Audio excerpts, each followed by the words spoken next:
Bismillahirrahmanirrahim. Assalamu alaikum student. Chapter number 2.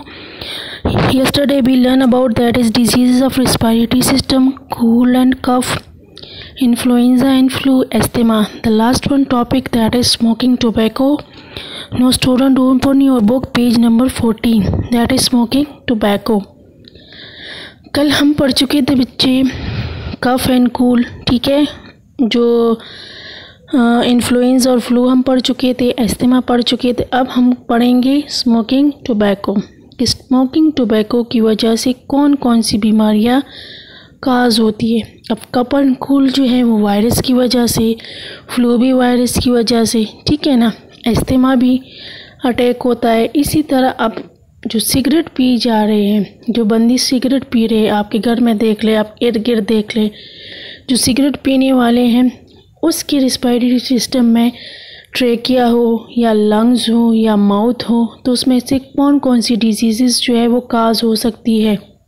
कितना ख़तरनाक है तंबाकू नोशी, ठीक है। वो सिर्फ हमारे लिए नहीं, जो पीने वाले हैं उसके लिए नहीं, जो साथ में बैठा है उसके लिए भी ख़तरनाक है, ठीक है ना। जो पी रहा है वो तो एडिक्टिव है, जो साथ में है उसको कहते हैं पैसिव स्मोकर, मतलब वो भी ले रहे हैं, उसमें भी कैसे ले रहे हैं, जो धुआं वो निकाल रहा है वो दूसरा बंदा बैठा हुआ सांस ले रहा है, तो उसका जो धुआं है हवा में शामिल हो गया और वो ही जब इनहेल करेगा, अंदर लेके जाएगा, तो ये सारा जो केमिकल्स उसमें मौजूद होते हैं वो चले जाते हैं उस बंदे की बॉडी में जो साथ में बैठा है। तो कोशिश करें जितने बड़े आपके हो उनको मना करें कि मत पिया करें, ये कितना ख़तरनाक है, ठीक है। चलिए open the book page number 14, bring you pencil along with you. जो जो चीज़ें मैं करवाऊँ, जो जो मैं पढ़ाऊँ, जो मीनिंग बताऊँ अपने साथ लिखते जाएं, ठीक है। चलिए बुक खोल के देख ले, शाबाश। Smoking tobacco, some of the worst and avoidable disease of respiratory system result from smoking tobacco. कहते हैं जो सबसे बुरे ख़तरनाक डिजीज़ जो है अवॉइड किया, जिससे हम जान नहीं छुड़ा सकते, जिसको अवॉइड नहीं किया जा सकता, वो बीमारियां जो है ख़तरनाक जो है वो किससे काज हो रही है, वो तंबाकू नोशी से। ये लाइन अंडरलाइन करें बच्चे। More than 300 different chemicals have been found in cigarette smoke. कि 300 जो आजकल वो किया हुआ है, जितना काउंट किया हुआ है, तो एक सिगरेट में 300 जो है उससे ज़्यादा केमिकल मौजूद है जो हमारे बॉडी में अंदर जाते हैं और रिस्पायरेटरी सिस्टम जो पूरा ट्रैक है उसमें किसी किसी पार्ट को वो नुकसान पहुंचा सकते हैं। कोई लंग में प्रॉपर लंग के सारे पार्ट को, कोई ब्रोंकियोलिसिस को, कोई ब्रोंकियाई को, कोई जो है ट्रेकिया को, ठीक है ना। अब देखें, more than 300 different chemicals have been found in cigarette smoke. की अंडरलाइन कर दें। They include a drug called nicotine. ये फर्स्ट वन अंडरलाइन करें, इसमें जो ड्रग है, ठीक है ना, नशावर चीज़ जो है उसमें मौजूद है वो क्या है, nicotine. This drug is addictive, नशावर चीज़ है जिसकी आदत हो जाती है। कुछ लोग कहते हैं चाय में भी है निकोटीन स्मॉल अमाउंट में मौजूद, इसलिए तो कुछ लोगों को चाय की लत भी पड़ जाती है, ठीक है ना। किसी को वो है मीठे खाने की आ जाती है कि नहीं बस मैंने मीठा चीज़ खाना है, वो तो होता है, लेकिन किसी को मिर्ची खाने की वो आदत होती है, किसी कुछ कि बस उसके बगैर उसने वो डेली वो चीज़ मस लेनी होती है, ठीक है ना। चाय ज़्यादा पीते हैं, खाना नहीं खाते। इसी तरह सिगरेट स्मोकर वाला जो है बस उसको भी आदत हो गई होती है, सिगरेट पीता है। नस्वार लेने वाला जो है नस्वार लेता है, ठीक है। नस्वार में भी टोबैको और सिगरेट में भी टोबैको। अब उसमें जो फर्स्ट वन केमिकल के बारे में बात करें, दैट इज़ निकोटीन। अब निकोटीन जो है एडिक्टिव है। अब ये क्या नुकसान दे रहा है, क्या नुकसानात पहुँचा रहा है, ये अंडरलाइन करते जाए। This drug is addictive and speed up the heart beat and narrow arteries. दिल की जो धड़कन है वो ज़्यादा कर देता है इस निकोटीन की वजह से। जो मुसलसल स्मोकिंग करते हैं वो थोड़ा सा भी चल जाए तो हार्ट बीट उसकी ज़्यादा हो जाती है, और आर्टरीज जो दिल से खून लेके जाती हैं तमाम बॉडी को देते हैं, तो वो आर्टरीज तंग हो जाते हैं, नैरो हो जाते हैं, ठीक है ना। जब नैरो होगा, जब नॉर्मल साइज़ की उसमें ब्लड नॉर्मल जाएगा, क्योंकि जो साफ़ खून होता है वो बहुत ज़्यादा प्रेशर से निकलता है, प्रेशर से जाता है ताकि बॉडी के हर एक पार्ट को पहुंच जाए, ठीक है ना। तो जब ये प्रेशर से जाएगा और इसको नालियाँ जो है वो तंग मिलेगी, रगें तंग मिलेगी, तो उससे क्या होगा, ब्लड प्रेशर हाई होगा, काज करेगा blood pressure. So causing high blood pressure. Underline कर दे कि फर्स्ट वन जिसके बारे में है निकोटीन। तो निकोटीन क्या करता है, हार्ट बीट को बढ़ाते हैं, आर्टरीज को नैरो कर देते हैं, नैरो में तंग कर देना, ठीक है ना, और ब्लड प्रेशर उसकी वजह से होता है। Also in tobacco smoke in tar. ये अंडरलाइन कर दे कि टोबैको स्मोक में जो दूसरी चीज़ पाई जाती है वो है टार। फर्स्ट है निकोटीन, दूसरा है टार। टार के बारे में आप लोग के आगे क्लासेस में एक्सपेरिमेंट भी की जाती है कि सिगरेट लिया जाता है, मुंह के पास जो है टिश्यू पेपर रख दिया जाता है और सिगरेट पिया जाता है उसी के ऊपर, ठीक है ना, इन्हें अंदर लेके जाते हैं। जब आप देख ले तो उस पर टिश्यू पेपर, जो वाइट टिश्यू पेपर होता है, उसके ऊपर ब्लैक ब्लैक मटेरियल आ जाते हैं, इसमें के टार इस सिगरेट में मौजूद है। और आप देख ले जो पीने वाले, सिगरेट पीने वाले, उसके होंठ काले हो जाते हैं और टीथ पे ऐसे येलोश हो जाते हैं। This quotes the lining of the lungs. ये जो तय होती है लंग्स की, उसके ऊपर कोट एक पॉलिश आ जाते हैं। जैसे हम किसी चीज़ को पॉलिश कर देते हैं ताकि इसको जंग लगने से, जैसे दरवाज़ों को पॉलिश कर दिया, पेंट कर दिया जाता है ताकि जंग से बचाया जाए, ठीक है ना। तो ये जब लंग्स को पॉलिश कर देता है, कोट कर देता है, तो वहाँ पे ऑक्सीजन के एब्जॉर्प्शन कम हो जाते हैं। Make them less able to take in oxygen, और ऑक्सीजन लेना कम हो जाता है। The tar contain chemical that can cause lung cancer. और टार की वजह से, टार में केमिकल है जिसकी वजह से लंग कैंसर काज होता है। Smokers are about 14 times more likely to die from the lung cancer that non smoker. जो स्मोकर है उसकी ज़्यादा चांसेस है 14 टाइम मोर कि वो मर जाए लंग कैंसर से बनिस्बत जो नहीं पीने वाले। Tobacco smoke also contain the poisonous gas. जो ख़तरनाक गैस है ना, कार्बन डाइऑक्साइड, ये ख़तरनाक है हमारे लिए, ठीक है ना। This join up with the red blood cell stopping them from carry oxygen around the body. आपको पता है कि रेड ब्लड सेल जो है वो क्या कैरी करता है, ऑक्सीजन कैरी। उसके साथ जब हम सांस लेते हैं और लंग्स के साथ ब्लड में ऑक्सीजन शामिल हो जाता है तो वो ब्लड जो है साफ़ हो जाता है, ऑक्सीजनेटेड हो जाता है, जो दिल तक आता है और हमारी तमाम बॉडी को पहुंच जाता है, ठीक है ना। तो ये क्या हो जाता है, किस वजह से हो जाता है कि रेड ब्लड सेल के साथ ऑक्सीजन शामिल हो जाते हैं। जब कार्बन डाइऑक्साइड ज़्यादा होगा तो उसकी वजह से ऑक्सीजन जो है कम होगा और ब्लड में ऑक्सीजन की कमी आएगी। The first effect of tobacco smoke are that is bronchiolysis narrow and the ciliary line air passage stop beating। First इसका जो असर स्टार्ट हो जाता है कि ब्रोंकियोलिसिस, आपको मैंने कहा जिसके साथ एल्वेलाई अटैच होते हैं, तो वो तंग हो जाते हैं। उसमें मौजूद जो सिलिया है जो ब्रश से लगे हैं, ठीक है ना, जो सफाई करने वाले सिलिया है वो मौजूद है, वो काम करना छोड़ देते हैं। The smoker also make the lining the as produce more mucus. जो स्मोकिंग जब वो सफाई करना छोड़ देगा तो एयर पैसेज के जो रास्ते हैं वहाँ पे ज़्यादा से ज़्यादा म्यूकस बलगम बनेगा। This collect in the bronchioles. जो ब्रोंकियोलिसिस में क्या होगा, जमा होगा, काजिंग अ स्मोकर कफ, जिसकी वजह से उसको कांसी होगी और वो कांसी ज़्यादा से ज़्यादा जितना भी कांसेगा बलगम निकालेगा। With prolonged smoker some of the substance in tobacco weaken the wall of alveoli. इसके साथ साथ जब म्यूकस ज़्यादा होगा, कफ ज़्यादा करेंगे, साथ में कहते हैं कि एल्वेलाई के जो दीवारें हैं उसको भी, ब्रोंकियोलिसिस के साथ साथ एल्वेलाई की दीवारें भी कमज़ोर कर देते हैं, ठीक है ना। ब्रोंकियोलिसिस में सीलिया काम छोड़ देते हैं, वहाँ पे ज़्यादा से ज़्यादा म्यूकस आ जाता है, बलगम आता है, जिसकी वजह से कांसते हुए तो वो बलगम निकलता है, बस ज़्यादा से ज़्यादा कांसते हैं, ठीक है ना।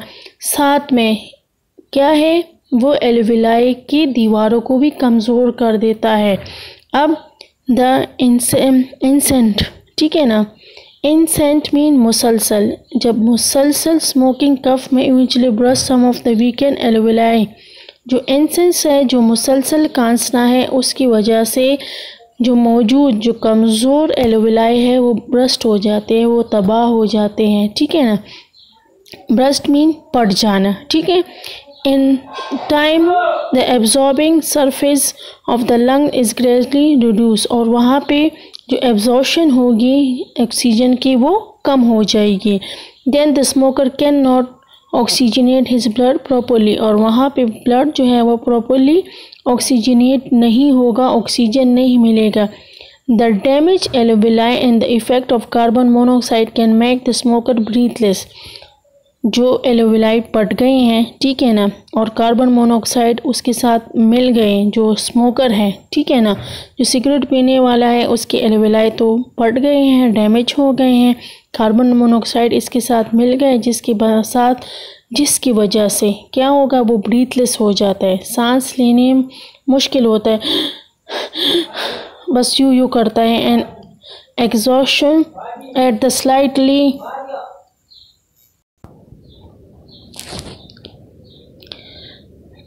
can make the smoker breathless, and exhaustion at the slightest exertion. Exhaustion mean थकान उसको महसूस होती है अगर थोड़ा सा भी slightest exertion, थोड़ा सा भी काम करे, ठीक है ना. जब स्मोकर जो है उसकी सांस फूल जाता है, उसको थकान ज़्यादा होती है अगर वो थोड़ा सा भी काम करे. This disease called emphysema. Underline करें कि इस बीमारी को कहते हैं एम्फीसीमा. अब नेक्स्ट है, another effect of cigarette smoke is that when the cilia in the air passage stop beating. जब सिलिया जो है वो काम करना छोड़ देंगे, and the excess mucus collect into the bronchi. Bronchi में ज़्यादा से ज़्यादा बलगम जो है वो कलेक्ट होगा, क्योंकि सिलिया सफाई करना छोड़ देगा, ठीक है. The breathing tube become inflamed. वो उसमें जलन स्टार्ट होगी. इन्फ्लेम मीन जलन. This inflammation is known as bronchitis. इस जलन को कहते हैं ब्रोंकियोटिस. Over 95% of the people suffering from the bronchitis are smoker. Then they have 20 times greater chance of die from bronchitis are non-smoker. अब कहते हैं जो जलन ज़्यादा होती है सीने में, इनको ज़्यादा जलन, कहते हैं 95% लोग जो है इस बीमारी में मुब्तला है, और जो मुब्तला है वो कौन से हैं, सिगरेट पीने वाले. कहते हैं 20 टाइम ग्रेटर चांस उसका होता है कि इस बीमारी से मरे, तो वो कौन से होते हैं, जो तंबाकू नोशी करते सिगरेट पीते हैं. Even if you do not smoking yourself, there are still risk for tobacco.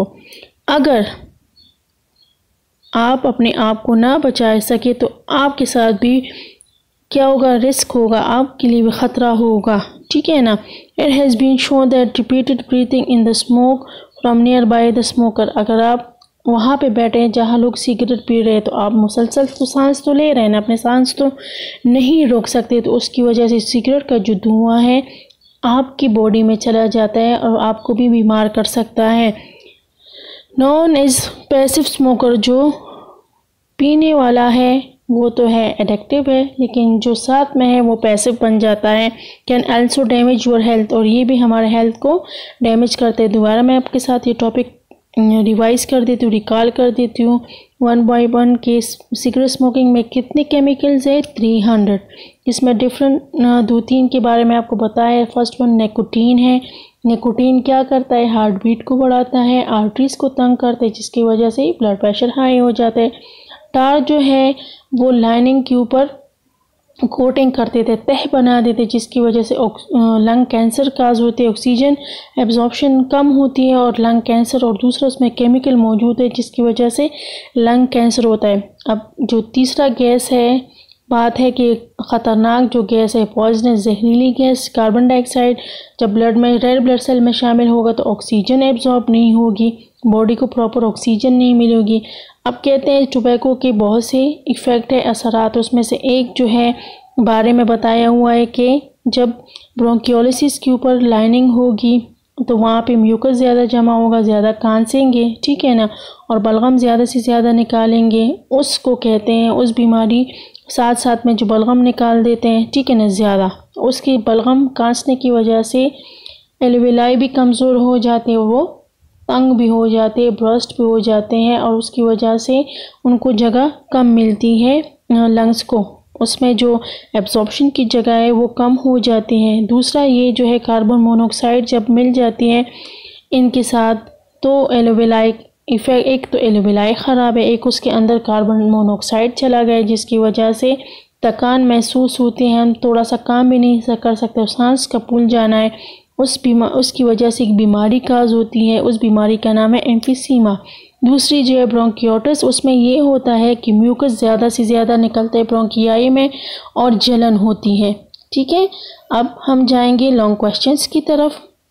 Question number 1 की तरफ देखें, what are the similarities and differences between burning and respiration. जो बर्निंग है और रिस्पायरेशन है उनमें क्या फ़र्क है।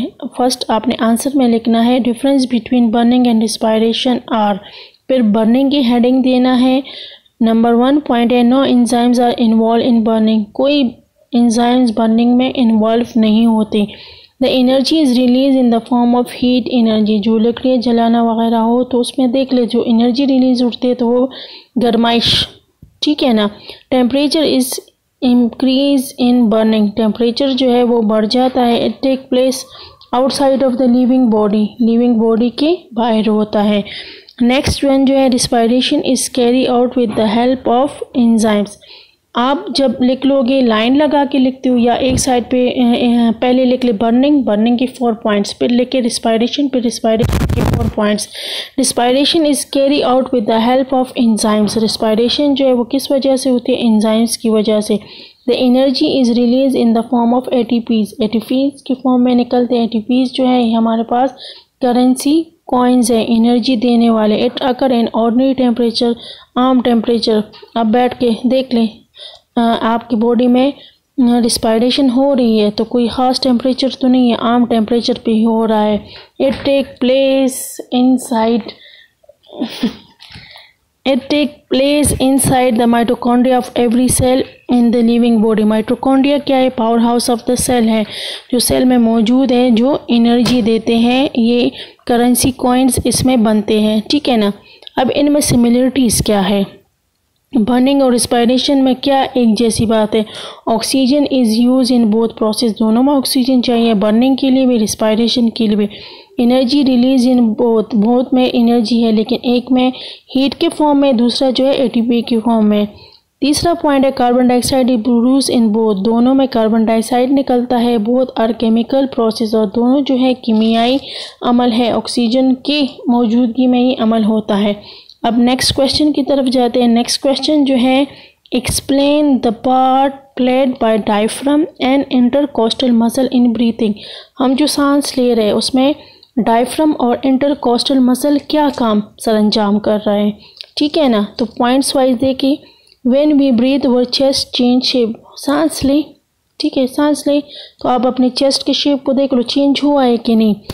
These movement are brought about by the movement of the ribs and diaphragm, जो हमने सांस लिया और उसमें जो चेंजेस आएंगे, जो हरकत आई है, वो हरकत किसकी वजह से है, रिब और डायफ्राम की वजह से। अब है diaphragm is a tough dome shape sheet of muscle across the bottom of the chest. Diaphragm जो है आपको मैंने कहा सख्त डोम गुंबद की तरह है, लेकिन कहाँ पे, शीट ऑफ मसल है, नीचे बॉटम चेस्ट के नीचे मौजूद है। जो रिब्स ख़त्म हो जाते हैं यहाँ, इसके बाद है it helps to make the chest into air tight box, ये चेस्ट को एयर टाइट बॉक्स बना देता है, मजबूत मतलब हवा सक करने वाला जो है एयर टाइट बॉक्स। जैसे अक्सर हम चीज़ों को डब्बों में बंद करके ढकना प्रॉपर है ताकि इसके अंदर हवा ना जाए, ताकि उसमें क्रिस्पीपन ख़त्म ना हो। Both ribs and diaphragm are moved by muscles, ये जो रिब्स और मसल डायफ्राम है वो मूव होते हैं, इनमें मौजूद जो मसल है। Each pair of ribs have a intercostal muscle between them, और हर रिब्स के दरमियान, हड्डियों के दरमियान मसल्स है जिसको कहते हैं intercostal muscle. Together the intercostal muscle and the muscle of the diaphragm make the volume of the chest cavity larger और स्मॉलर, जिसकी वजह से इनमें जो मौजूद इंटरकोस्टल मसल्स है और मसल्स ऑफ डायफ्राम जो है, जब सांस ले और सांस छोड़ ले तो यही मसल्स जो है ये कैविटी को जो है, चेस्ट कैविटी को बढ़ा देता है और कम कर देता है। अब इसके बाद आपने नेक्स्ट इनकी हेडिंग देने, इनहेलेशन, इनहेलेशन का मतलब है सांस लेना, और एक्सहेलेशन, एक्सहेलेशन का मतलब है सांस निकालना। जब हम सांस लेते हैं तो डायफ्राम और रिब्स के साथ क्या होता है, जब हम सांस अंदर लेके जाते हैं तो क्या होता है, जब बाहर निकालते हैं तो क्या होता है। व्हेन वी ब्रीथ इन, जब हम सांस लेते हैं, और इनहेल, ठीक है, the diaphragm is pulled down, diaphragm नीचे की तरफ आ जाते हैं, the rib cage is pulled upward, rib cage जो है ऊपर चला जाता है, the space inside the chest get bigger, और जो जगह है, स्पेस है, वो बड़ा हो जाता है, air rushes into the lungs to fill up the extra space, और एयर जो है वो पहुंच जाता है कि खाली जगह जितनी भी है वो फिल कर ले। इसके बाद exhalation, when we breathe out और एक्सहेल, जब हम सांस निकालते हैं या एक्सहेल कर दे, द मसल रिलैक्स, मसल जो है आराम से हो जाते हैं, the diaphragm move upward, diaphragm जो है ऊपर की तरफ मूव करें, the rib cage is lower, वो नीचे की तरफ आ जाता है, the space in the chest cavity smaller, वो स्मॉल हो जाते हैं, the air is force out to the lungs, के वो लंग्स से बाहर निकल जाते हैं। ये 2 लॉन्ग क्वेश्चन आपने करना है, और होमवर्क ये है कि इससे पहले जो शॉर्ट क्वेश्चंस किए हुए हैं उसमें से फर्स्ट 2 आप लोगों ने लर्न करने हैं। आज के लिए इतना काफ़ी, कल इंशाल्लाह